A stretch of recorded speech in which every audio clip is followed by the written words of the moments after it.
سلیمان بن ابی مسلم نے بیان کیا، ان سے طاؤس نے اور انہوں نے ابن عباس رضی اللہ عنہ سے سنا کہ رسول اللہ صلی اللہ علیہ وسلم جب رات میں تہجد کے لیے کھڑے ہوتے تو یہ دعا پڑھتے، جس کا ترجمہ یہ ہے: اے میرے اللہ، ہر طرح کی تعریف تیرے ہی لیے زیبا ہے، تو آسمان اور زمین اور ان میں رہنے والی تمام مخلوق کا سنبھالنے والا ہے، اور حمد تمام کی تمام بس تیرے ہی لیے مناسب ہے۔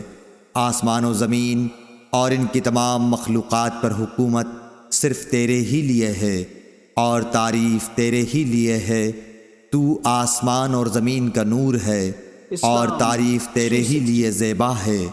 تو سچا ہے، تیرا وعدہ سچا، تیری ملاقات سچی، تیرا فرمان سچا ہے۔ جنت سچ ہے، دوزخ سچ ہے، انبیاء سچے ہیں، محمد صلی اللہ علیہ وسلم سچے ہیں، اور قیامت کا ہونا سچ ہے۔ اے میرے اللہ، میں تیرا ہی فرما بردار ہوں اور تجھی پر ایمان رکھتا ہوں، تجھی پر بھروسہ ہے، تیری ہی طرف رجوع کرتا ہوں، تیرے ہی عطا کیے ہوئے دلائل کے ذریعے بحث کرتا ہوں اور تجھی کو حکم بناتا ہوں۔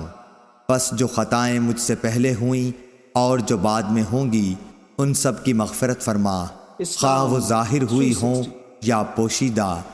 آگے کرنے والا اور پیچھے رکھنے والا تو ہی ہے، معبود صرف تو ہی ہے، یا یہ کہا کہ تیرے سوا کوئی معبود نہیں۔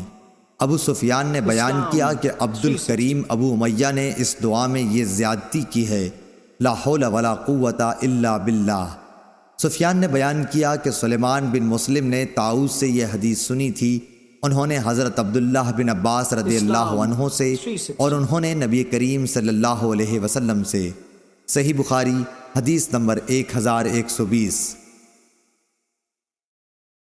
قرآن و حدیث کی سب سے بڑی موبائل ایپ اسلام 360 مفت ڈاؤن لوڈ کریں۔